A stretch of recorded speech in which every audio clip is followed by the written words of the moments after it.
Let's jump into VIP interactive novel. There are many lore tidbits that share more information about the Pizzaplex and its history.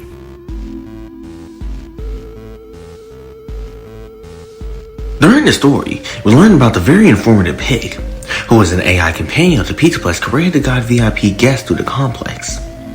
After the unpopular reception of the AI, it was shut down for a few years, until mysteriously reactivating years later.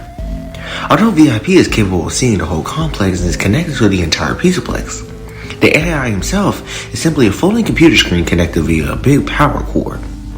This shows that even before the storyteller, the company has always had the Pizzaplex connected to a central AI system.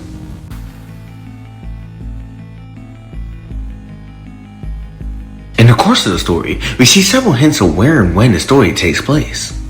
When describing the Pizzaplex, we see that it is the shape of a pizza, similar to what we see in the Tales books.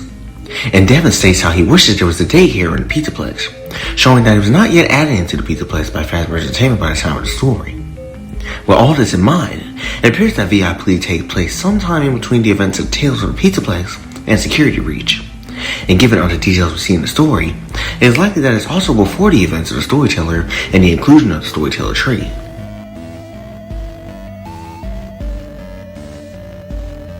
Given the fact that the story seems to take place before the installation of the storyteller tree, it is very unlikely that VIP was influenced to infection like the Glamrocks were. However, an interesting detail in the story could lend some connection to the Mimic. During the true ending of the book, Devin goes into the Mo, otherwise known as the Max Occupancy Experience, and meets another version of VIP known as Virtual Informative Pig, who is terrified of the current VIP. This is very similar to what we see with Helpy and Ruin, with the Mimic influencing the AI to manipulate Cassie into freeing it from his prison. This, combined with the fact that the Mimic would be trapped underneath the Pizzaplex by this time, could imply that the Endo could be influencing Pig's systems, either directly or indirectly, causing the differing and violent behavior between Very and Virtual Informative Pig.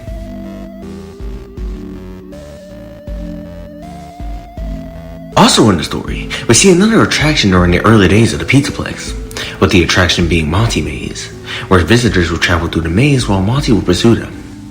This shows Monty's early days as an animatronic in the complex, long before Bonnie was off the main band and the maze would become Monty's Gator Golf. This maze attraction could have even potentially become Mazer-sized in the future. We also see that even before the Mimic went influence over the Pizzaplex and the Roblox, Monty had a dislike for Bonnie, reacting violently and stomping on Bonnie-themed candies and presumably sabotaging a Bonnie-themed go-kart. His hatred for Bonnie would only be made worse with the Mimic One program's influence, and would likely be the catalyst to pushing Monty over the edge into attacking and decommissioning Bonnie.